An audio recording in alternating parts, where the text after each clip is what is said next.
don't fucking come for Asia. You know what I mean? That's what I'm saying. Just all I know is I'm gonna talk some shit. All right, are you ready? Yep. Little lippy touch up. All right.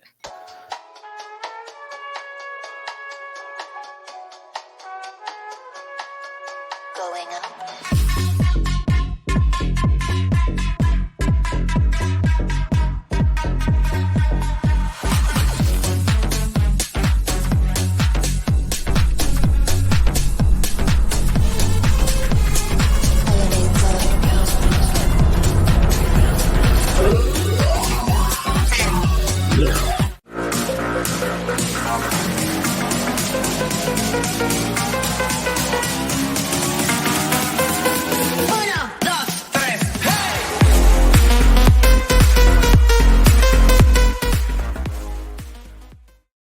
Welcome back to the Flagrant Femmes. I am your co-host, Kenzie. It pains me to say we have hit our first weird lull of the W season. We don't have a game until Thursday. We did have the Commissioner's Cup, which was nice, but we didn't get our full slate of games.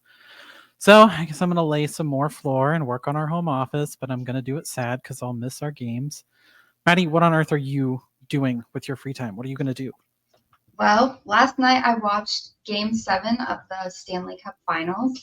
I didn't watch a single hockey game all year before that, but it was a Game 7 in the finals, so, I couldn't pass it up. It was a wild first period, and after that I started getting a little bit bored, if I'm being honest. So I went back to watching the Olympic track and field trials. One of my favorite sports to watch. One thing about me is I will always find a sport to watch, so I'm never lacking in options. I'll watch cornhole if I have to. I mean, so tomorrow I will unfortunately be watching my tortured MNBA team blow the draft like they have for the past 6 years straight. So my poor girlfriend is never free of sports, that's for sure. Well, I'm thinking about you, Kara. If you're listening, I'm so sorry. Although we have a little bit of a break, it is, 9 o'clock now on Tuesday, and I'm still coming down from the high of that Sky Fever showdown on Sunday. If you missed it live, I am genuinely so sorry. Like, I have not been that hyped about a basketball game, really anything, sports or life, since the South Carolina Iowa Natty, and then maybe the Aces back in Game 4. But Maddy, you and I were on the same time on Sunday. That was just one of the best games I have seen in a long time, between the Angel Melissa matchup, trash talk, Camilla Aaliyah, South Carolina reunion, Caitlin was going off. That game was just absolutely electric from start to finish. And I haven't seen a player close a game out like that in a really long time, let alone a rookie. So give Angel all the flowers. Every game she plays is a must watch at this point. So I loved it. I loved every minute of it. Much how you felt bad for your partner a minute ago. My wife, Kate, was fully sleeping, by the way, coming off of a shift at the hospital. She is an intensive care nurse. And I just really couldn't help myself. I was whooping, I was hollering, I was screaming. Like, literally anytime Angel Reese did something, I was going wild. And yeah, wow, did she do something. We're going to get to that. Originally, we planned to hop straight into that game. I was really excited about it. But we have a little bit of women hating women that we need to deal with. So, yes, indeed. We don't need the sound effects. We have got Maddy booing you. So, with that being said, we got to talk about it. The Just Women's Sports podcast, it's called Expert Adjacent, put out a new episode, and they were discussing Asia's new logo, her new Nike logo for her shoes, in a frankly disrespectful way. We're both gonna have some soapboxes here, and the emotions are still running high on Twitter, but it feels like something we can't really let go, considering we're a podcast that supports women, and supposedly they're a podcast that supports women. So first, we're gonna roll the clip and kind of let the listeners get a little bit of the gist. I'm sure they've seen it, but here is that full clip. Asia Wilson's signature shoe logo. Do we like it? It looks like a vertebrae. It looks like it should be in your spine. That literally, this is like L5 or something. Like, I am just going to throw that out there. What is it? She drew a star in the A of her signature, which is accentuated in her logo in an energetic and playful way. I just want you guys to know I How'd I do? interneted the thing. It has the A and then they added some S's, and so it's just ass. The full clip is much longer. They had a longer conversation about this. And I'm going to kind of let Maddy drive right off the jump. But the first thing that really pissed me off about this was that unseasoned host just like speaking on the intentionality of the logo with like the star and Angel's like signature in an annoyed tone. Like, I didn't like that. That was that was not cool, because they literally showed the sketch that it included the explanation behind the design. Like, it told you everything about it. All you had to do was look at it. So you don't have to go far to understand the importance and the meaning behind the star and why it exists. But the immediate jump to hot takes, that was not it, Maddy. It wasn't it at all. And the worst part about it is the tone, just like you're saying, because the tone is very much, they thought this was going to be a really funny, cute little, oh, isn't this so funny to compare it to, oh, it looks like a spine. It's like they are bringing up graphics. So obviously they thought this was a ha-ha, really funny moment that they were going to have to just make fun of the logo. And the reality is they missed on that. And the worst part to me, the most embarrassing part, is that when it push came to shove and they had an ounce of pushback on their embarrassing comments, they started deleting every trace of them on social media. And that to me is just the epitome of spineless behavior. If you're going to post a podcast and go through all of the steps to post this, I mean, there was even in the caption of the YouTube video, which has now been deleted, where they went and literally labeled that section of the podcast like critiquing Asia logo or whatever they put. The intentionality that they went through to go through all of those steps to make a whole podcast segment just shitting on Asia's logo. They obviously thought those clips were going to be funny and everyone was going to go, ha ha, yeah, it's so funny. Like, we all know. Like, it's embarrassing, and the fact that they couldn't even stand on that or apologize is even worse. Like, just deleting it. This is the internet, baby. Like, this is 2024. That shit's forever. It's been clipped, and you can't hide from it. So either stand on what you said or apologize, but you can't just erase it and everybody's just going to forget it happened. It doesn't work like that. Now, well, speaking of spineless, one of the co-hosts early in that clip poked fun at it basically by saying it looked like a vertebrae, which clearly you need because you have no spine. But I've been a graphic designer for over a decade. I've worked with over 100 clients, including a little company named Apple. Not a big deal. So I'm not just expert adjacent here. I'm the expert when it comes to judging this logo here.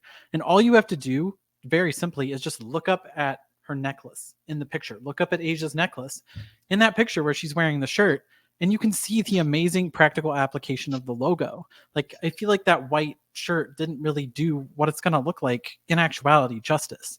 And I understand that, you know, a lot of social media is driven by hot takes, and sports media speaks as if those clicks are like real currency. But again, it's just like the tone, it's the delivery.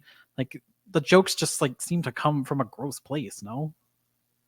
Absolutely. They seem to come from a gross place. And I think the thing is, you don't have to like the logo. If the logo is not, I saw people who literally said, you know, the logo is not my cup of tea, but as long as Asia likes it, and as long as Asia feels like that logo is representative for her, that's literally all that matters. So it really doesn't matter if I like it. Like, we have talked before, Patrick Mahomes has an ugly ass logo. And if you like Patrick Mahomes, you're really not going to give a shit that his logo is ugly, because you're still going to want to buy his shit anyways. And that's how we all feel about Asia. So going out of your way to just be blatantly disrespectful about it, especially on somebody like Asia, like, it's just beyond, it's just embarrassing. Like, that's literally the only word that I can use to describe it, because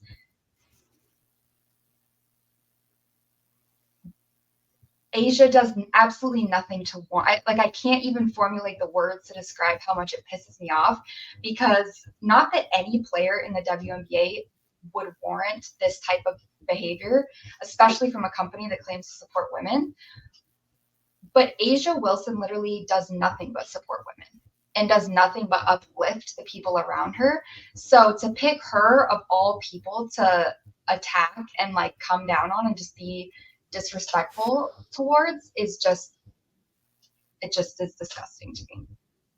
I mean, there's a reason why when you ask some of these young players about who they look up to, like Angel Reese talks about how much she looks up to Asia Wilson, wants to model her game after Asia Wilson, and that's clearly reflected on Angel, not only on the court but off the court, because she's such a great leader and she pours so much into the sport and supporting her teammates and supporting the league.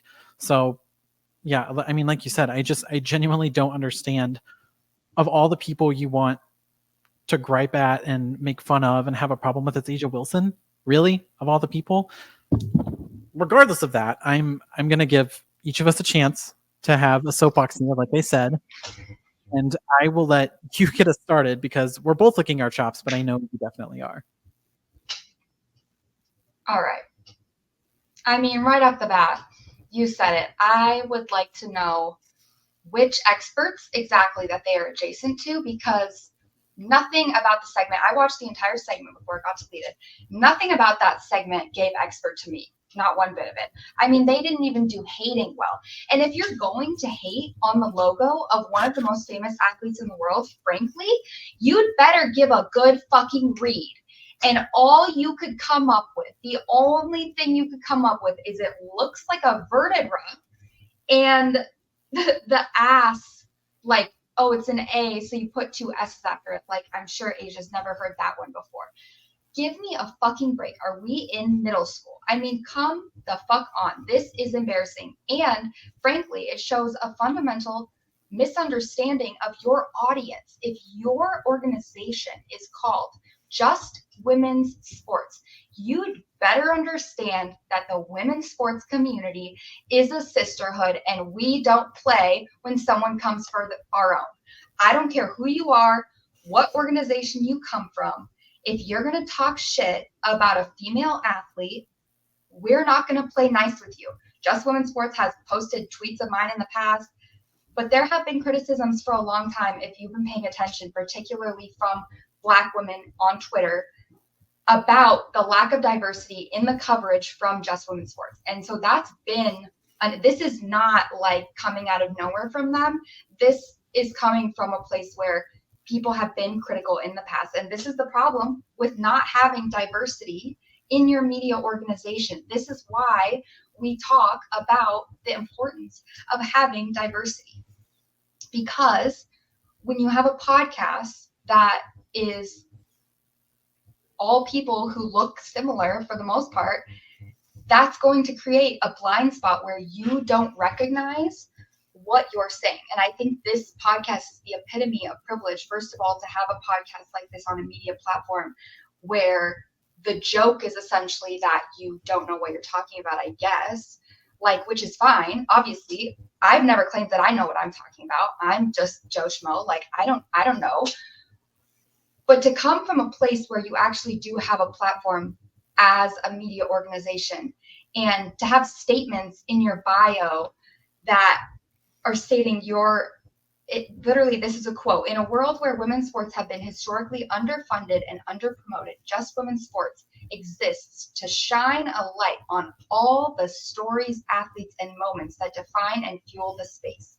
If that is true, if you really feel that way, who is better to represent what you are saying yourself than Asia Wilson? Who is better to represent exactly what you're talking about? Somebody who came from South Carolina, built that program with Dawn Staley, won a championship, went to the WNBA, and became like the incredible, historical, one of the best players we've ever seen. Like, it's just like, I get so emotional about it because this has been Asia's experience her entire fucking career. she has consistently been the exact person who has been underfunded, underpromoted, under whatever, everything that Asia Wilson deserves. She has either gotten it delayed, which literally became her own delayed, not denied, literally became her own motto. That's for a reason. And it never should have been for that. Like, none of this shit should have ever been delayed. And that's what we should be talking about. None of this shit should have ever, she should have had this logo years ago. That's what we should be focusing on. It's just, it just infuriates me. And here's the other thing. I searched through their socials because I started thinking, I wonder what they had to say about Sabrina Ionescu's dry ass logo, which is literally just the letter S. But funny enough, I could only find positive commentary from Just Women's Sports regarding Sabrina's Nike release. Well, shocker. I wonder why that might be. I mean, in their defense, their logo, the Just Women's Sports logo, looks like it was made in Canva too. So maybe the people who work there just don't know what a good logo is. Look out. I don't know. People are getting read left and right, and that's not going to stop, because really what you said was way more eloquent and important than what I'm going to say, because you really touched on a lot of important things, especially how Asia has been.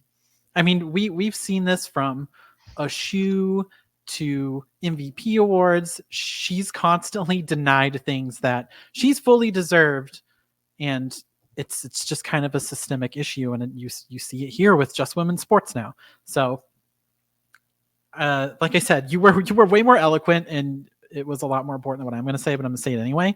And I'm not going to pretend that I'm not a hater, because I am. I hate on the New York Liberty. I hate on Sabrina Ionescu. I hate on that coach in Atlanta that buys her clothes from Talbot. But when it comes to the players and the coaches and the people who have built this league, I'm going to ride for them against anyone. Like, I mean, Sabrina's logo, it is what it is, but it's a cool ass line. Like, she has cool shoes, she has cool apparel, the logo looks great on it in a practical application, which is exactly what we're trying to say about Asia's. And then you can look at Caitlin. I hate on Caitlin all the time, but I can recognize that she's raising the bar for women's athletes with her Nike endorsement. Everyone's going to get to eat. The numbers are only going to go up for future athletes. And I guess I just want to see women win off the court, regardless of whether I like them on the court. Like, I can draw the line between, like, I can hate on Sabrina because she plays for the Liberty and I'm an Aces fan, and the fact that I want Sabrina to have shoes. I want Sabrina to make money. I want all these players to make money. And women who don't support women, like, you're fucking losers. You're a fucking loser for talking about women like that. Like, it's especially ridiculous because you've touched on it. We just talked about it with Asia, but the black players in this league have constantly dealt with disrespect after disrespect, and the kind of tearing down the tearing down of women that usually comes from outside media. It's like mostly men. Like, it's like we talked about last week with, like, Matt Leinart and the football guys. Like, they don't pay attention. They're not women's basketball media. So the fact that, like, what we're talking about came from a group of women on a women's sports podcast run by a site that, as Asia put it, is supposed to be for us, for women. If you want to be disrespectful, like, let's talk about that souvenir ass shirt you had on, Haley, Little Miss red shirt. You literally look like you just visited the Ohio State Capitol and you hopped on right when you got home. Like, is that from your line with Nike? Like, did Nike make that for you? I doubt it. And Just Women's Sports, like, they couldn't get you anything better than, like, the wired iPhone headphones. Like, I got those with an iPod Nano in 2009. I was in high school. I'm being mean, but also I didn't forget about Miss TK, who was the one calling the logo ass. And before we go calling Asia's logo and line ass, which is well deserved, mind you, you kind of touched on it, but in the bio of their podcast, literally when I clicked more info on the YouTube video, Just Women's Sports says that they're unleashing the energy and hype that defines women's sports. Your behavior is not the energy we want around women's sports. This is the same kind of behavior that we've been yelling about and have been trying to curb from, a lot of the trolls and the fans who are using Caitlyn as a shield for their behavior.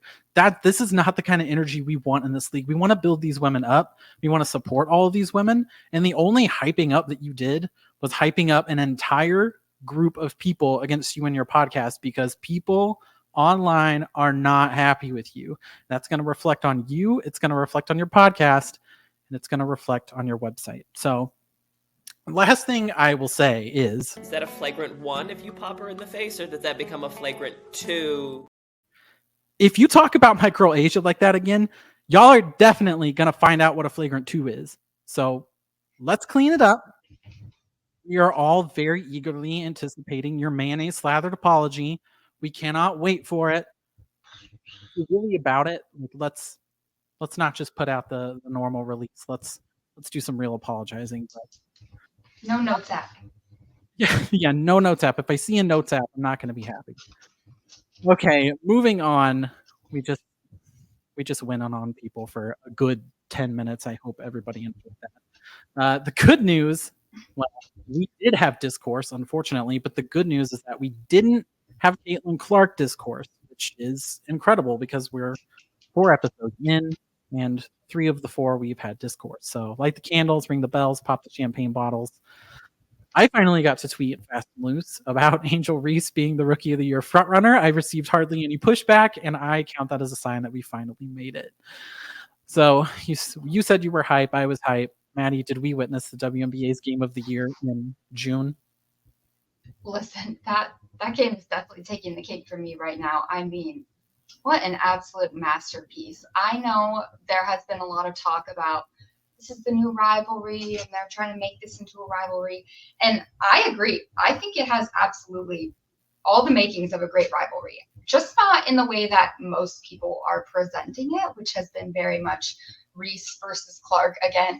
And honestly, this isn't always true, but when we're coming with players like rivalries, there aren't that many rivalries I can think of between posts and guards. So already that's kind of a weird idea and narrative. I don't subscribe to that.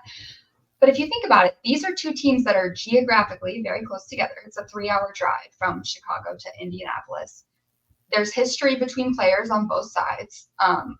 Between Angel and Melissa, we saw they played each other in college. Angel and Caitlyn obviously have history that everybody knows about.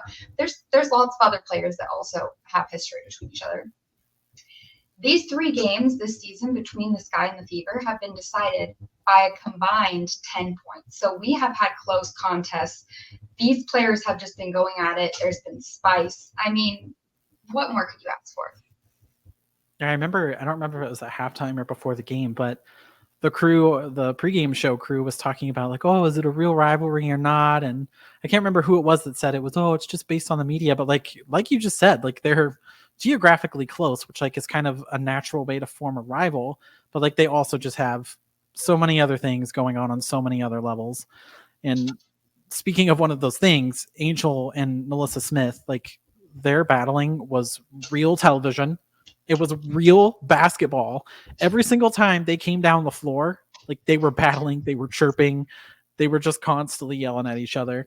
Ultimately, Angel got the best of Melissa, and you said it on Sunday in our group chat. It was an Asia Wilson type takeover in the 4th quarter. I know it took her a minute to kind of adjust to the physicality, but has Angel Reese officially arrived?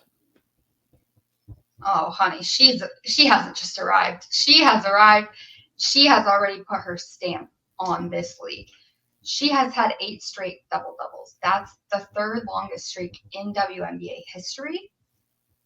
I'm going to say that one more time. That's the 3rd longest streak in WNBA history, behind only Candace Parker and Sylvia Fowles, which are literally 2 of the greatest bigs in WNBA history. That's not a rookie stat. That's a league stat. And on top of that, she's also leading the league in offensive rebounds by 20. She has 20 more than 2nd place.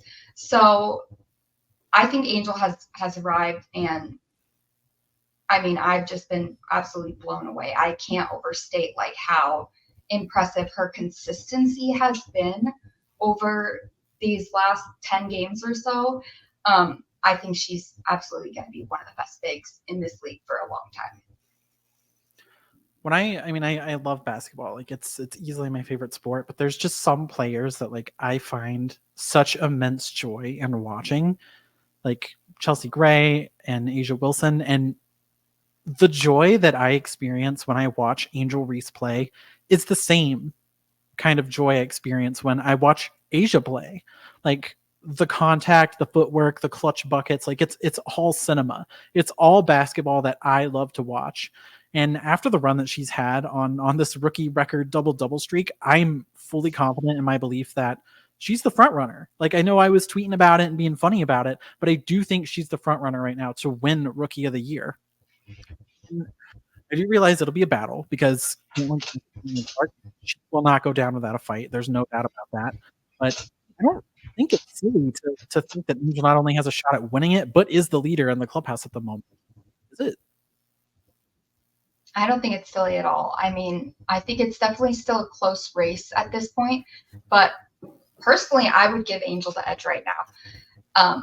Caitlin is putting up big numbers as well. We all know that. She's third in the league in assists, but she's also leading the league in turnovers by a pretty wide margin. She's got 100, and the second place player, Alyssa Thomas, has 63. So I think obviously that has to factor into the conversation. I think beyond that, the presence that Angel has on the defensive end cannot be overstated. So I think like I said before, it's kind of hard to compare the two. It's a post and a guard, so obviously they have very different play styles.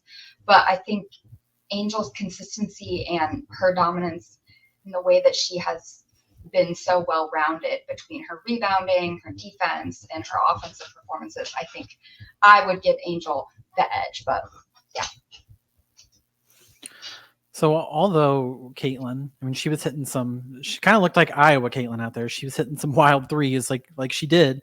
And the Angel Melissa battle, those were definitely the highlights. But I think we'd be remiss to not touch on some of the other performances that we saw in that game. So from the sky, we had two other pretty massive contributions, I would say, from Camila Cardoso and Kennedy Carter, both first-year Sky players.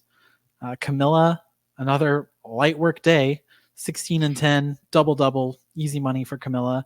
And Ken was literally on demon time in the first half, specifically the first quarter, because she was bearing every shot she took, it felt like, and she might have, honestly. She ultimately finished with 23, 5, and 2. So if the Sky want to make the playoffs, what are they going to need from these rookies? I mean, honestly, if the rookies just keep up what they have been doing over these past few games, this stretch, I think the Sky will be in a good position to make the playoffs. There have already been moments this season where the duo of Camila and Angel has looked absolutely lethal. And when they said after the draft that no one was going to be getting rebounds on them, they meant it. So I think the biggest thing is just consistency, working on getting the efficiency up around the rim, working on that defensive positioning and the fouling, like the foul trouble. I think those are the biggest things they have to focus on for the rest of the season. But I have absolutely loved what I have seen from Camila and Angel both. I love both of them so much. I've become such a big Sky fan. I don't know how you could be rooting against the Sky right now. Obviously we all root for our own teams, but I just love everything that they're doing. And the rookies have been playing amazing. So, I mean, frankly, if you think about it, I think the veterans on the team could be a little bit more consistent if we're going to talk about who needs to step up their game to make the playoffs. But yeah, you're definitely right on that one. I know that I asked it, what do they need from the rookies? But, some of these vets and more experienced players, Kennedy Carter's is showing up big time. And, Dina Evans is kind of a little bit inconsistent. That's somebody that I kind of considered for the most improved player award. And, there's still time. It's just June. So if they can kind of clean all that up and get everything going on a consistent basis, and Marina Mabry can make her free throws, they might have something. They might really have something, and they could give a 1 or 2 seed trouble. So Aaliyah Boston, she had another monster game. something she's doing consistently. In June, she had 18, 7, and 6. And your center was not that far away from a triple-double, which is pretty wild to say. She even hit that 3 in the dying moments of the game when the offense was just completely scrambled eggs, and Camila Cardoso standing there with a hand just like that. And Aaliyah Boston hits it, pulls it within 1. Last week, you hyped her up for her recent run. Now it kind of feels like she might be turning that run into her new normal. I hope so. I think so. I think Aaliyah is just finally getting comfortable in this new Fever offense. I think, just the hype and everything around Caitlin Clark. As much as we have been caught up in all of the Caitlin Clark storm, I think that absolutely affects the team as well. And I think it's been an adjustment for everybody on the team to kind of figure out when to defer to Caitlin, when to,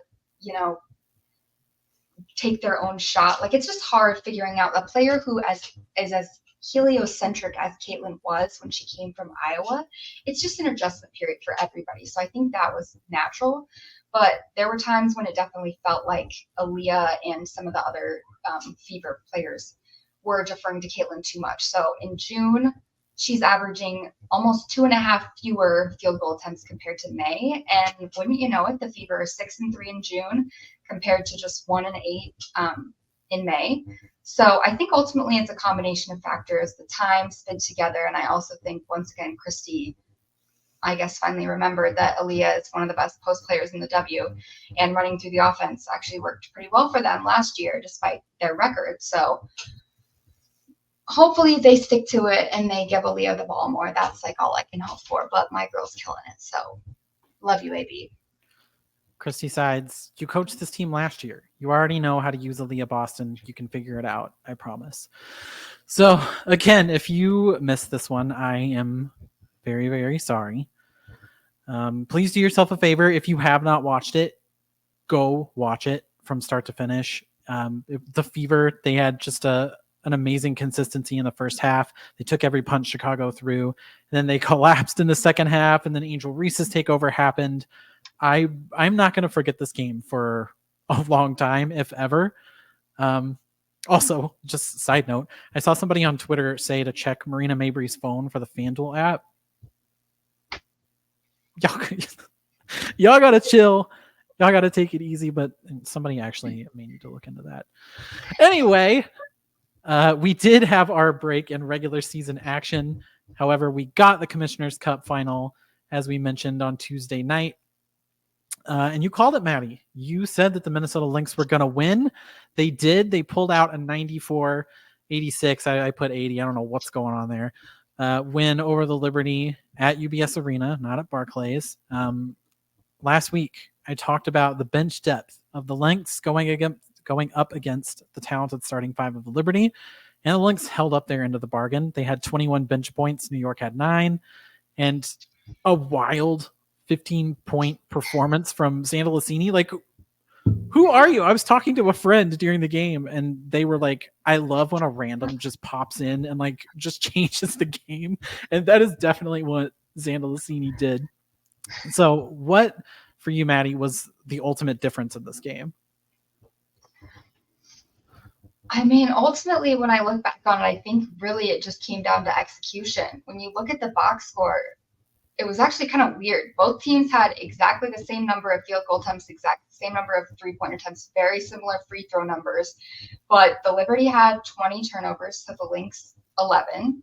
So I think really what it came down to, the Lynx just were able to stay more composed throughout the entire game. They felt really poised.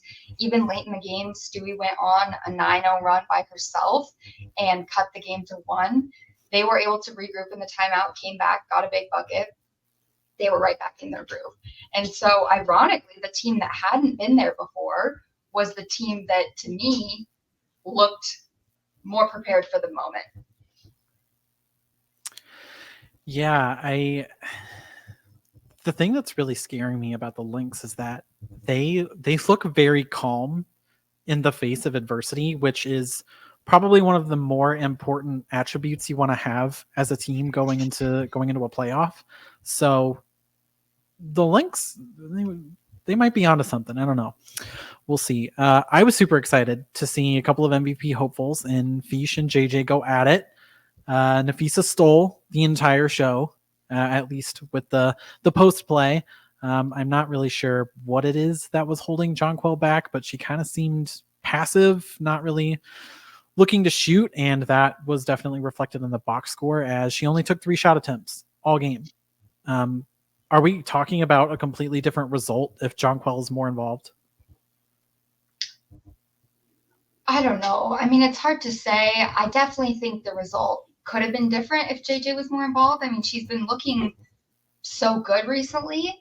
You just did not feel her presence on the court tonight in the way that you have over these past few weeks. So it was disappointing to see. I'm not sure if it was just, Benija and Sloot were back in the mix and they're trying to figure out what they want to do. And sometimes JJ kind of has that tendency to just fade into the background if she's not if you have to kind of get JJ involved early, and if she doesn't get involved early, it's kind of like she's just okay, well, I guess I'm just going to be the backseat driver today. So it's definitely going to be a key for them in the future and come playoff time to find a way to ensure that JJ is getting involved offensively consistently. And you have to think that if Jonquil has even a modest night of 15 points, this probably could have been a win given how much, Keila Thornton was literally pouring in points all night. And speaking of, between Sandalicini and Thornton and Sabrina Ionescu, the hooping was at an all-time high in this game. It started out a little slow, but it really turned on. The player of the game for me, and I think she got snubbed of the MVP award, was Bridget Carlton. She did her thing on both ends of the floor, but it seemed and we just talked about how they were taking every single punch poised. Every time the Liberty were on the cusp of taking away the momentum, she hit a huge shot. She just stepped right in and hit a smooth 3, stood there confident with it, arm in the air. How big has Carlton been for the Lynx this year, moving into a starting role? She's been huge for them. I mean, this is a 6-year vet who is shooting career high nearly 44% from 3 this season. And she's solid on the defensive end. So she has been just a huge addition for them. Honestly, the Lynx running this 5-out offense where all their rotation players essentially can effectively shoot from 3. That's really scary. That's a scary weapon. And it just creates a lot of problems for opposing defenses, which I think is ultimately what we saw happen to the Liberty tonight. I mean, even as they had shooters going off from the perimeter, like we talked about before, it just didn't matter because ultimately the Lynx could get come back. Every punch the Liberty seemed to throw, the Lynx just always had an answer. They always had a step they could go to get a bucket when they needed one. And I think that's kind of the scariest thing you can see in a team, is a team that just knows how to get a bucket when they really need one. Oh, you tweeted it on the pod account. You said best shooter from Iowa. So shout out to Bridget Carlton, the Iowa State product, who might be the best shooter from Iowa. I don't know. So you were going off in the group chat and our chat about the production of the game from Amazon Prime. I personally have always been kind of a low-key hater of their production, but in a game of this magnitude, like the Commissioner's Cup, it feels like it fell really short. You had no pregame show. We're just sitting there listening to that weird jingle I listened to it for at least 12 minutes. I think you got on earlier, but you had no pregame show. I was having a choppy feed. I just got new internet, so that can't be me. And as you said, there was an ugly scoreboard. The score bug was just ugh. Maddy, pick your bone with Amazon. Go ahead. Amazon is one of the richest companies in the entire world, and you're telling me they can't afford to run a damn pregame show? We can't even get 15 minutes or a half-hour segment before the Commissioner's Cup final. And let me just say a side note to this, by the way. The MNBA literally stole this idea of an in-season tournament from the WNBA, and they have all this fanfare around it. They had fucking goggles and champagne they were spraying in the Commissioner's Cup. Give me a fucking break. And we can't even get a pregame show. We're looking at a blue screen. We can't even get a fucking pre-recorded highlight reel of last year's Commissioner's Cup. You couldn't even make that. I mean, they literally just want us to fucking raw dog the game, start the game, like literally just open it and tip the ball up. It's ridiculous. And then we open it and they have the audacity to show us Tamika Catchings and LaChina Robinson. Like, I'm like, these are my idols, and you've told me we could have been listening to them. I would literally watch a Twitter live stream of them preparing for their fucking broadcast, if that's what was like. We are literally begging for crumbs. I'm on my knees begging for crumbs just to have one little fucking ounce of production for this damn Commissioner's Cup game. So on top of just like not having a pregame show, we've got technical difficulties. There was a camera blowout literally after a big shot. Audio not syncing to the video, just massive basic production errors that should not be happening at the professional level, let alone a game like this. So that's my beef with Amazon. If y'all want to host WNBA games, that's fine by me. But can we get just a fucking ounce of production value here, please? I mean, you literally did NFL games last year, and they were fine. So I don't want to hear any of this bullshit about, oh, well, Amazon Prime, they're new to the sport. Oh, they don't know. They're new to the world. I don't give a fuck. If you can't do it, then find somebody who can. I mean, it's frankly disrespectful. Same company that just put out a documentary about WNBA players fighting for social justice, Jeff Bezos, you need to tune in to your own damn documentary and give us a scoreboard that's not ugly as fuck too.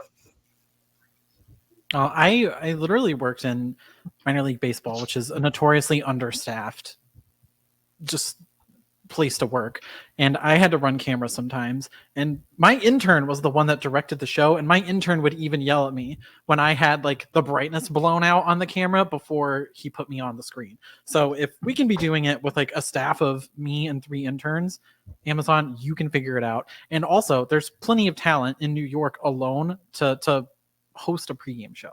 There's plenty of media personalities, there's plenty of former players. You can figure it out. I mean, ESPN and those cohorts are right down the road as well. So I don't want to hear any excuses. Let's clean it up. Let's figure it out. We did get to see the return of Courtney Vandersloot after the passing of her mother. It was great to see her back on the court. Did you have anything else to add about the game? I know a lot happened, and I'm honestly still riled up from the Asia segment. So if you got something to say, say it. I was happy for Slew. Love Slew. Gonzaga legend. The only other thing that I want to know is they did say on the broadcast that the away team has won the last 3 Commissioner's Cups. So I know there was we had a lot of conversations about the Barclays, the home court advantage. The Liberty didn't really technically have home court advantage tonight, and the crowd definitely didn't compare to what they would have had at Barclays. So maybe it's not fair to say, but I'm still not convinced that we shouldn't go back to neutral site games, especially with the opportunity to showcase these new expansion franchises that we have. Why not have next year's game in the Bay? Like, I don't know. Just a thought. Yeah, Just a thought. actually love that idea. Just to do something. Do something to kind of just, it was the Commissioner's Cup was a great idea on its own, but like let's build on it. Let's keep building on it. We can make a good product. Raise the stakes. Even make better. it more. Make it bigger. Make it more. All right. Well, the Lynx, they have been a fun story to watch. They've been kind of under the radar just because of all the discourse and all the other things going on. So congrats to them on that trophy. Love to see the Liberty lose a trophy. I will always be happy. I'm sorry. It's ethical hating is what it is. Joe told me in the group chat several weeks ago to place the W Finals future on the Lynx, and I listened to you, Joe, and they've been showing up in big games. So we'll see. Maybe that'll pay off. Anywho, the standings have shifted once again. It was a big weekend of basketball. There was a lot going on. The biggest movers, the Las Vegas Aces. You'll love to hate us, but we're coming for you. They might be back. I don't know. We'll see. They have won 2 straight. They dominated Seattle. They dominated Connecticut. And I know that you're eager to talk about the Sun. We'll get to them in a second, and I'm equally as excited to hear what you're going to say. But are you convinced the Aces are back to their superpowered full strength selves after the last two performances? I'm fully convinced. You heard it here first, folks. The Aces are back in their form. They're the best team in the NBA, the WNBA. Honestly, I think they were just trying to lull their competition into a false sense of security. The Sun and the Liberty and the Lynx and the Mercury and Storm, to their own degrees, have been running around for the past month thinking, oh, we all have a real shot. Like, finally, the Aces, maybe the Aces are, oh, this is going to be our year. Finally. Oh, no. And then Chelsea Gray comes back. Boom. Smacked you right in the face. Nope. And I tried to tell people, Chelsea's not your average point guard. She's not your average missing piece. And we've seen the results. So I don't know. But until future notice, I'm back on the Aces train. And it's going to take a lot to budge me off it now because Chelsea hasn't even started yet. She's still coming off the bench. So I don't know. It's looking scary, guys. It's scary out there.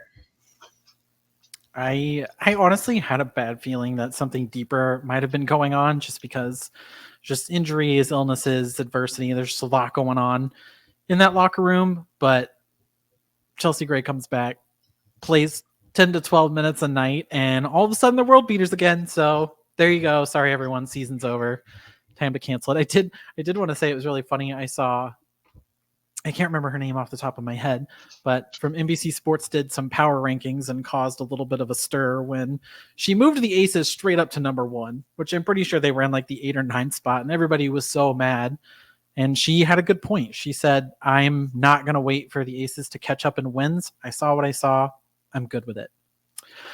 So, Maddie, Amen. after Friday's mauling by the Aces, you seemed pretty confident about finally giving us your full take on the Sun. They trailed wire to wire in Vegas. Wasn't even close. They played one good quarter in Seattle, and then the Storm took over. We're looking at back-to-back 11-point losses. They're 1-3 against top 5 teams. Here's your soapbox, Maddie. Okay, Sun fans, please cover your ears or skip forward because I'm about to say some potentially disrespectful things about your team. And I promise the only part that's happy about it is the part that's because I'm right about my prediction. Because I would never root against mom and dad, but I'm officially ready to say this. The Connecticut Sun, as it stands right now, are not title contenders. And the reason for that is this. The Sun are bottom 2 in the league in 3-point attempts, bottom 2 in assists, and they're in the bottom 3rd of the league in rebounding. All of those factors in combination are not a winning formula when it comes to beating the top teams in the league. And we've seen that play out as the Sun have lost 3 games to teams who have had big post presences. The Liberty, against the Liberty, John Paul Jones went off for 4 blocks and went 4 for 7 from deep, which, I mean, when that happens, you're probably going to lose. But the Aces, Asia put up 26 and 16. And the Storm, who used a more multifaceted attack, had all 5 starters in double figures. So on top of that, the biggest concern for me is I feel like teams have found a formula in frustrating Alyssa Thomas and taking her out of the game. AT had 5 turnovers against New York and 6 against the Storm. And her body language on the court has been very poor at times. I don't like to be the person who's constantly critiquing body language because I think a lot can be misunderstood. But in terms of just the fouls that have been called on her and the turnovers, it's like at times it just seems like she's just really frustrated, and sometimes she kind of will just like kind of be out of it mentally in situations like that. So I think, and I'm a huge AT fan, so I'm not trying to put all the blame on her. Obviously, was an MVP candidate last season. She's an amazing player.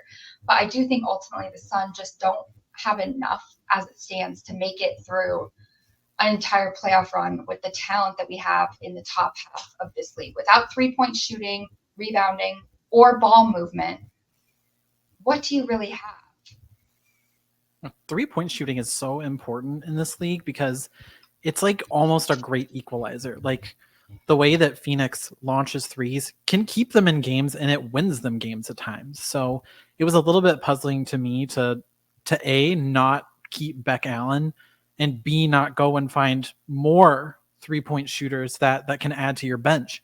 And the rotations they played in Vegas were like so bizarre. So they went small for a good majority of the game, and Vegas solved them like right after the first quarter. And to your point, the only really like sniper, that they have is Rachel Banham. They didn't even let her shoot. I think Rachel Banham took like one meaningful three, and it was like a late in the third quarter. And I'm just like, why? Why do you not have somebody that can launch it? You need, especially with the inside game that they have with Bree Jones and AT and Dawana, like you're like the perfect system to drive and kick and have somebody hit daggers. So to me, the Sun, I think they kind of look like the same team that they always have been. They maybe can get to a final, but they're probably just going to wind up being a piece or two short of it, like always. After starting the season 5-2, the Atlanta Dream, massive skid. They've gone 2-7 in their last 9. They lost twice to Indiana, which they're figuring things out a little bit. And then they lost to the Mystics, who I don't really know if they're figuring things out, but they're definitely vibing. I realize injuries have played a small part in the story of their season, between Ryan Howard and Jordan Canada. But after they beat the Aces, I kind of thought like maybe the Dream are going to turn a corner. Maybe they can get in the mix. Maybe they can start beating some of these better teams. But now you have 2 young and hungry teams in Chicago and Indiana that want a playoff spot, and they're chasing you directly. So do you think it's time to panic in Atlanta? Do you think the Dream can get back on track and secure a playoff spot? Like, what do you think is going on? I have absolutely no idea what is going on in Atlanta, if I'm being honest with you. And I do not like what I'm seeing. And sadly, I don't have that much faith in them turning it around. I don't really believe in the captain of their ship that much. And the worst part is they don't really have a choice in terms of turning it around, because they don't have their 2025 first round pick. It's going to the Mystics. So they don't have an incentive to tank. So honestly, I think at this point, they're just going to have to do their best to try and hold on and tread water until the Olympic break, and then hope that they get everyone back healthy and they can go on a run at that point. But I think, unfortunately, it's probably going to be a little too late at that point. So I don't know. This might just end up being kind of a wasted season for Atlanta, which that's not something you ever want. I hope I'm wrong, but I don't know. It's not looking good. Yeah, I mean, I think you're right when you point at the captain of the ship. I do kind of think the coaching situation in Atlanta has run its course. It really couldn't be coming at a worse time either, with expansion drafts on the horizon, because like you just said, they don't have a first round pick. Now you have an expansion draft with Golden State coming, and it's looming, and you have a core. You have Alicia Gray and Ryan Howard and Jordan Canada locked up through 2025. So you're kind of a little bit safe, but given the situation in Atlanta, like those 3 could want out if changes aren't made. And I don't even know what I'm doing here. Oh my gosh, I lost my place. I'm so sorry. Okay, the top 4 have stood firmly in terms of the standings. The Liberty claimed the top spot. The Sun, a little bit of a disastrous weekend. They may be heading down those standings. Are any other teams standing out to you right now, whether good or bad, in terms of standing movement? I have to shout out my Seattle Storm, repping them. The inaugural Commissioner's Cup winner, by the way. 7-3 in their last 10 games. I feel like maybe they finally started to figure things out. Still concerned about their depth long term, but they've looked pretty solid over these last 10 games. And Jewel still hasn't really been herself all season. I'm kind of convinced that she's got some kind of lower body injury going on, because her jumper just hasn't been right. And I don't know. Something just looks off. Maybe I'm just coping, but whatever. So anyways, they're looking good. I don't know. My Storm are on the rise. So shout out to them. if it's not an injury, then Jewel will just go to Paris, drop a couple 30 pieces, come back, and then she'll be fully ready for an end of season run. So aside from that, a little concerned about Dallas, but you kind of have to give him the benefit of the doubt because anyone who touches the court gets hurt. Kind of same with the Sparks. Feels like that's going to be a little bit of a rebuild, especially with Cam being out. So kind of watching the top 10 from here on out, I think. So we are going to keep it nice and mixed up for you guys. And given a lot of the tomfoolery I've seen this season, I think it's time to debut a new segment called Out of Context WNBA. They reenacted how Jackie Young went down. A dance battle now. This landscape. Speaking of that coach in Atlanta, yikes! You don't want to be on the intro reel doing that. So I feel like you and I have always sent each other like so many odd and hilarious things at this point that it just needed its own spotlight. So first up, we had an emergency signing. I'm sure everybody saw it out in Los Angeles. Queen Egbo was signed to kind of help, with the absence of Cam. And I feel like usually when these signings are made, it takes like a couple of days to, get to the team and pack your stuff and, get to wherever they are. But Queen Egbo literally flew to New York got there at midnight, the night before the game against the Liberty, and she trotted out there in a Carly Samuelson jersey, and it literally had tape over it. Like, it's the funniest thing I've ever seen. Maddie, what am I looking at right now? This is truly classic WNBA. This is classic WNBA core. Like, I don't plan to have kids, but I will be showing my niece this photo in like a good 15 years, being like, back in our day, there were times the players didn't even have the right jersey on, and they would come on hardship contracts, and she's going to be like, what the hell? That's so, I know. But honestly, this is actually a beautiful tribute to Carly Samuelson, the queen of hardship contracts. I don't know how this happens. It feels like the equipment manager should always have, I don't know.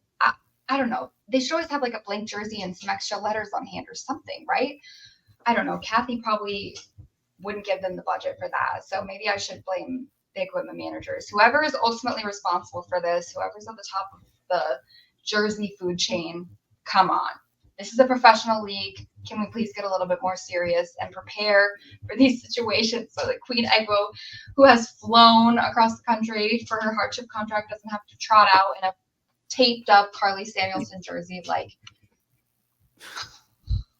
you would think that they would carry like you said, some extra letters or something, and like between the net shop and like the NYC NBA store, somebody within like driving distance has got to have a jersey press. But I won't lie, I saw some really, really funny tweets. My favorite one in particular was somebody tweeted, "Not the Sparks taping up Queen's jersey like they in an AAU circuit," which is like the truest comp. Like, it's a straight up 1-for-1 comp that you just see like a random player out there in a taped up jersey or taped on numbers. I've seen that when I played travel hockey. So it gets pretty janky out there. I'm not sure if you saw Maddie Segrist's TikTok about her broken finger. Literally almost spit my drink out when I saw it. Basically, she posted a picture of her in the game. She said, "Me thinking I jammed my finger and playing the whole game." There's like a photo if you're watching, and she's just kind of looking at her finger, and then it's followed by a post of her like post surgery. Like, you can't see the full photo on screen, but she's literally like laid up in bed with a sling, looking super confused. And it was set to the iCarly song, which people use as a trend when something unfortunate happens to them. So it was like perfectly done by Maddie. We said in the chase down last week that there's not another league quite like the W when it comes to social media, and Maddie Segrist leaned right into that for us, didn't she? She absolutely did. This TikTok was so funny to me, especially because it's like so unexpected coming from Maddy Segrist of all people. Right. But shout out to her for taking her injury in stride and not taking herself too seriously. And also for toughing out the rest of the game with a broken finger that needed surgery, because that's wild. Honestly, women's basketball players are so tough. like the beatings they take on a nightly basis. They got broken fingers. Alyssa Thomas got her 2 torn labrums. I mean, it's wild out there. So shout out to the women's basketball players. Y'all are tough as hell. Speaking of the Wings, I know this was a few weeks ago, but I feel like we can't finish this segment without Alicia Clark and her hilarious moment against the Wings in Dallas. If you pay literally any attention to the W, you definitely need to see this, and you've probably already seen it, but we got to see it again. Good defense by Las Vegas. But what they did is they put a triangle. You don't ever want to play in a meeting of 3 because that means there's 6 players in a very small piece of real estate. So Enrique probably should have backed that out. Good point. Reversed it, and instead of throwing it over the top, you reverse it through the person at the top. Enrique with the steal. Can't get the 3. Billings had it, lost it. Clark will be...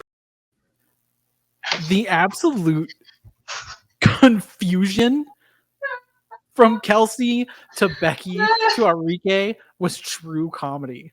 And poor Alicia was getting absolutely flamed on social media, especially when it happened. But after the game, it was mostly from her own teammates. My favorite part of it all, I think, was her making the literal ESPN ticker. Maddy, she did come clean on socials right after.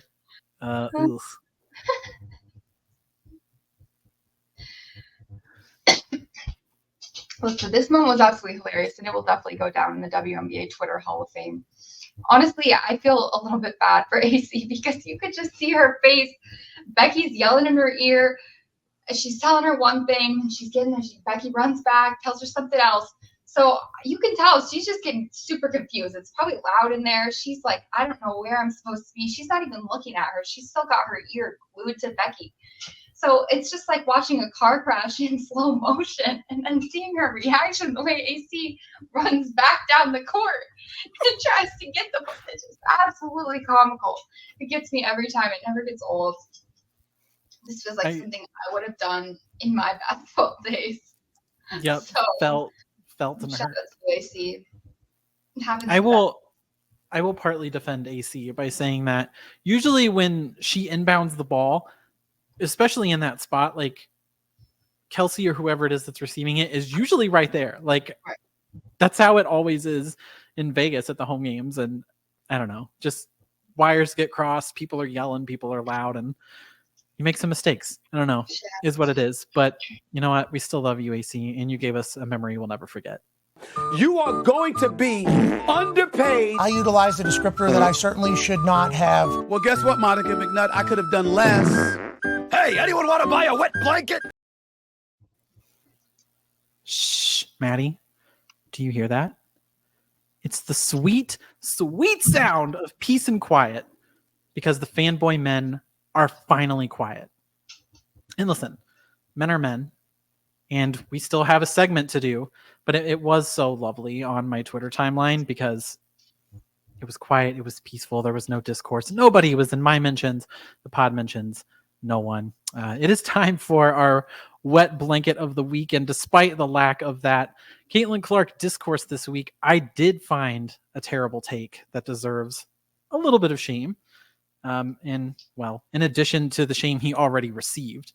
But in regards to the Skies camp game last week, Robert decided he needed to chime in, and he said, whenever the WNBA gets their new TV deal, period, they have to eliminate noon EST, 9 a.m. PST games during the week, period. That is just counterproductive. No period. My first question to you, Robert, why are you tweeting like it's in Morse code? Like you can just type your sentence. Like you don't have to put stops in there. The world doesn't revolve around you, Robert. This was a camp day game. Kids have enjoyed camp day games for decades and decades. I literally went to hockey and baseball games as a child in the 90s. It was a long time ago. They were still doing them, and those were core memories for me.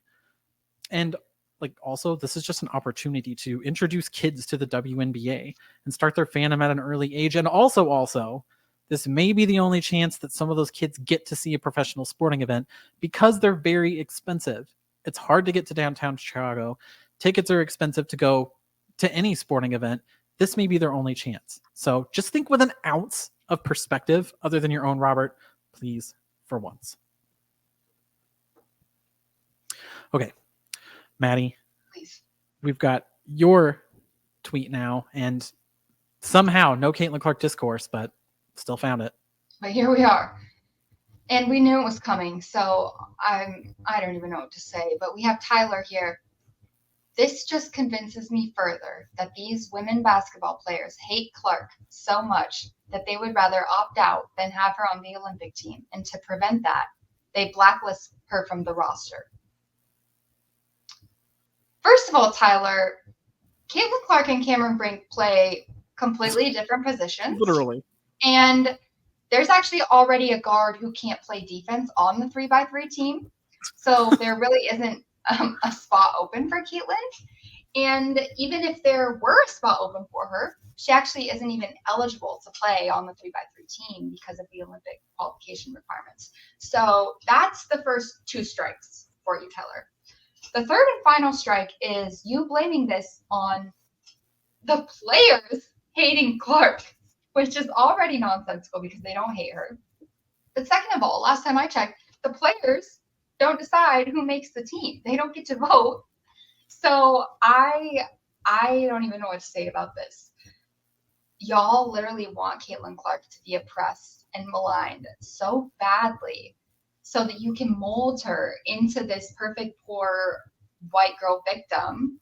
And it's like so boring and also just like completely wrong. It's not working. You look like an idiot. You look like you have no idea what you're talking about. You look like you have never watched a basketball game in your life because what you're saying is so asinine. So cut it out. She'll be there in 2028.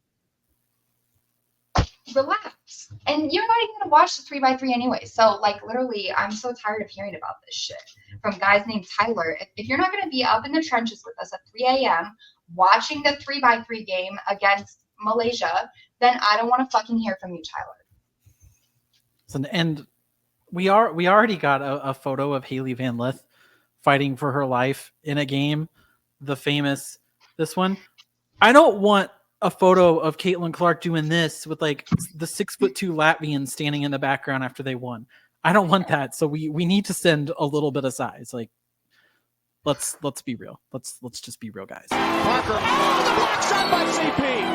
To Stewart, wide open, and oh my goodness, blocked by Mika Mule. All right, it is officially time for the chase down. As always, we have 30 seconds to rapid fire 5 topics each, passing back and forth like ping pong before time is up. If you hear that buzzer, you have hit the time limit, but we kind of just embrace hitting the buzzer, so who cares? All right, so we saw a beautiful shift in the W's media access policy that gets us started today. So in Chicago, I believe it was Monday, the media learned that 2 players from each team can be exempt from all shoot-around media availabilities, and it was Camilla and Angel. So we talked about Angel protecting her peace last week, but this is way better. Maddie, what say you? I know a lot of people have a lot of thoughts on media availability and access to players, but I think given how poorly players, especially players like Angel, Kennedy, and others on the Sky have been treated by the media, I think a policy like this makes perfect sense. There have been multiple instances just this season of credentialed media members asking inappropriate questions at press conferences. So I can only imagine some of the questions that are getting asked at shoot-arounds and other circumstances. So until we can achieve a basic standard of professionalism, I think restrictions on the media like this are 100% acceptable. And speaking of media, on Monday, it was announced that Dearica Hamby was going to be named to the USA 3x3 Olympic roster in place of her Sparks teammate Cameron Brink. You called it, Kenzie. I mean, all I did was research FIBA's point system, look at a few tweets, and learn how the points pertain to roster eligibility, and Hamby made the most sense given that she's a fit at the position of need. And frankly, she made the most sense anyway because, you know, she's probably playing some of the hottest basketball of any experienced American big that's eligible.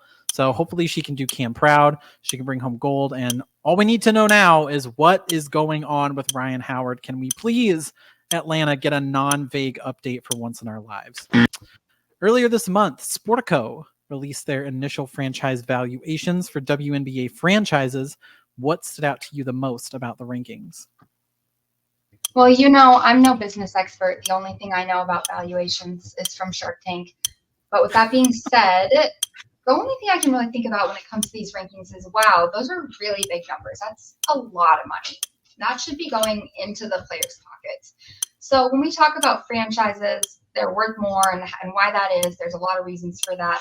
For me as a fan of this league, I want every single franchise and the future franchises to succeed and for the players to reap the benefits instead of a bunch of rich white dudes. One thing I did learn from Shark Tank is that you have to invest to grow your business. So raise the damn salary cap, invest in your product, invest in the players. That's all I have to say.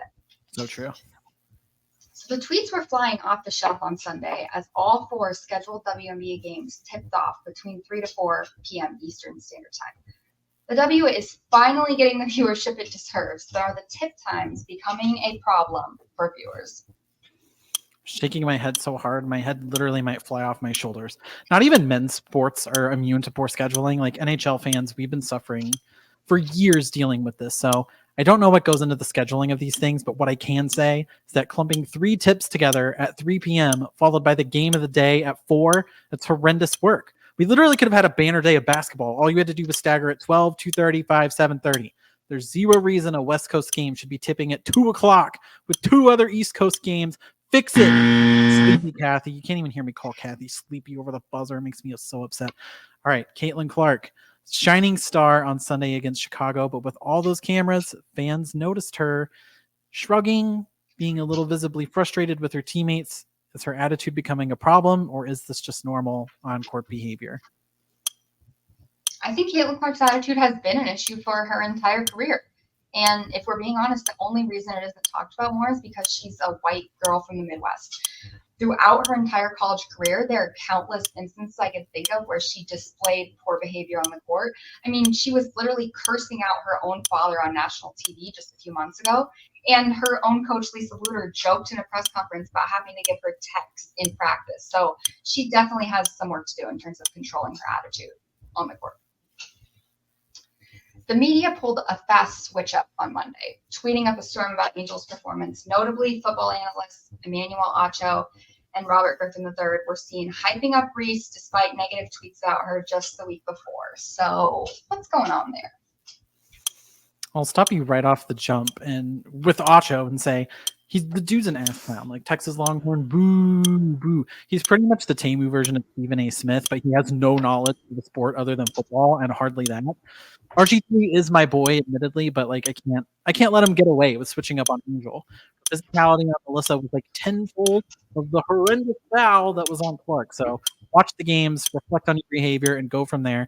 Just know we're the male media watchdogs, so don't do it again.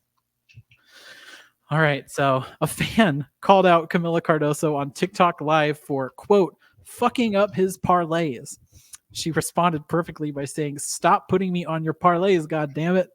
Does this cement the W as the social media clapback league? First of all, stop telling athletes that they fucked up your parlay. The only one who fucked up here was you, failing high school statistics so badly that you don't understand that a plus 10,000 parlay is essentially a fucking lottery ticket.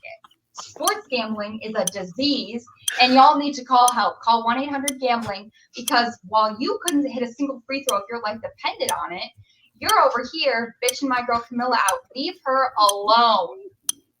Regardless, as we've said before, the W is absolutely the world leader in clapbacks. So come for women's basketball players online at your own risk, because they will clap back at you, and so will the rest of us. Oh my god. That was unbelievable. Sorry. So Jordan Canada made her dream debut on Sunday, returning much sooner than we actually anticipated. Did you see any good flashes from the newcomer? I'm going to hold my hand up and say that I watched the first half of that game, and I tuned it completely out because once Sky Fever started, Swarm and Stun were on the reserve TV after being on the big one. It looked like she got a little more run in the second half. I turned it off, so I wasn't watching, but she did have a 6.42 stat line. Similarly to Chelsea Gray, they'll probably just ease Canada back into the lineup. Or, I mean, she hasn't even been in it, so into the lineup. And eventually, I think Powers or Jones will get bumped to the bench. Although we truly don't know what Coach Ann Taylor Loft is up to. So pray for Canada, pray for Jordan, because they need some help out in Atlanta. We talked about it earlier, but the Dallas Wings look like they may be the first team this season to start their tank show campaign. They got surpassed by the Mystics in the standings. Are the Wings in a position to blow it up and rebuild, or is this a team like a Sabally and Segrist away from bouncing back? I mean, unfortunately, they only have 15 games after the Olympic break. So while getting Sabally and Segrist is going to be huge for them, I'm not sure it's going to be enough at that point to get them back into contention. On the other hand, I don't think they need to blow things up all the way necessarily. This is a team that went 22-18 last season, and Maddy Segrist has looked like she's taken a big leap before her untimely injury. So the Wings have all their own picks in 2025. I think they're in a good position to tank and get hopefully another piece that can help round out their roster. So speaking of rounding out rosters, we actually owe the person who built the best roster during our Build on a Budget challenge a shout out. Who was it and which squad did they come up with? I'm going to say right off the jump, it was not Reed and 5 Sabrina Ionescu's. They might win you a stuffed animal at Six Flags, but not an all-star game. So fix that, Reed. At least you'll be able to buy yourself like a hot dog with the $15 you saved.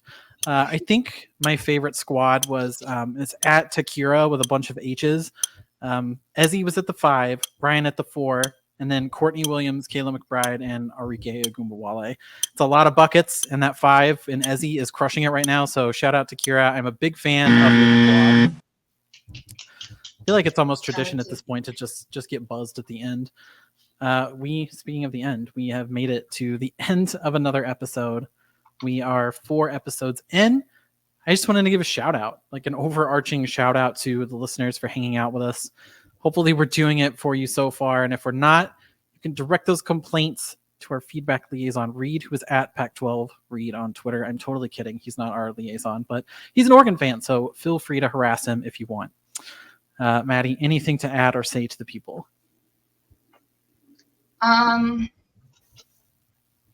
Sabrina Ionescu, Natty. That's something I have to add for the people. Reed in particular. Sorry, just had to put that in there. No, all I have to say is keep Asia's name out to your mouth. That's all I have to say about that. While we're at it, honestly, this applies for almost every single player in the entire WNBA, almost every female athlete I can think of, actually.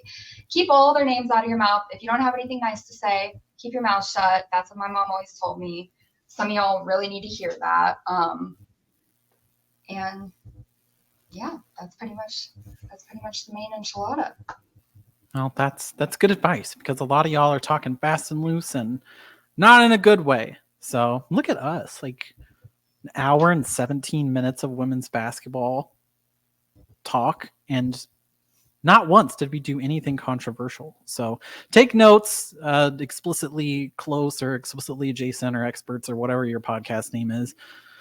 As always, we will catch y'all on Twitter at Flagrant Femmes. A lot of y'all are following us. We really appreciate that. We'll keep it spicy so you guys are nice and entertained. If you haven't followed us, smash the follow button. We'll see you guys next week, as always. And remember, mess with the Femmes, catch a Flagrant. We're watching you. Just women's sports.